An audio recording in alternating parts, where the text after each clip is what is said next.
علامہ اور مولاناؤں کو کیا ہو گیا ہے؟ وہ کیوں نہیں بولتے؟ ایک عظیم مسلمان مارا گیا، کیوں؟ کیونکہ ایسا لگتا ہے کہ یہ بولتے ہوئے ان کی دکانداری کو خطرہ ہے۔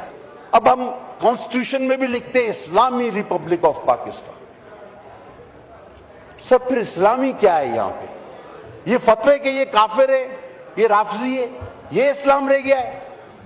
یا یہ لمبی لمبی تقاریر مولاناؤں کی، علاماؤں کی؟ اور آج مجھے سمجھ نہیں آتا کہ علامہ اور مولاناؤں کو کیا ہو گیا ہے؟ وہ کہاں گم ہو گئے ہیں؟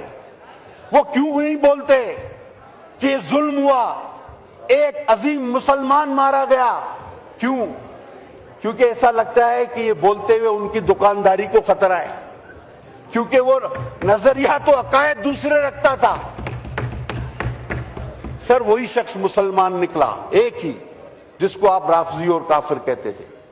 تو امت مسلمان کے ملزم ہیں ہم، اگر کہیں تو ڈرپوک ہیں ہم، لیکن یہ بھی مانتا ہوں کہ اپنے مسائل ہمارے بہت ہیں۔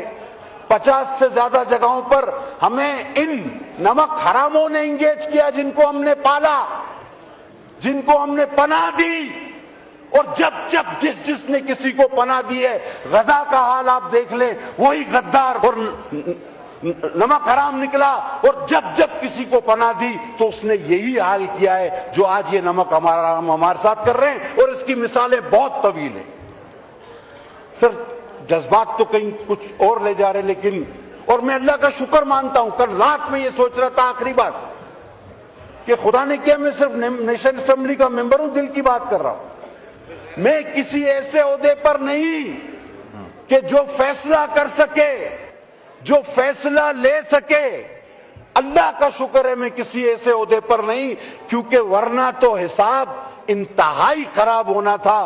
کیونکہ ہم کم از کم یہ تو کہہ سکتے ہیں کہ فیصلہ آپ لیں، ہم آپ کے ساتھ کھڑے ہیں، ہم فیصلہ لینے کی پوزیشن میں نہیں۔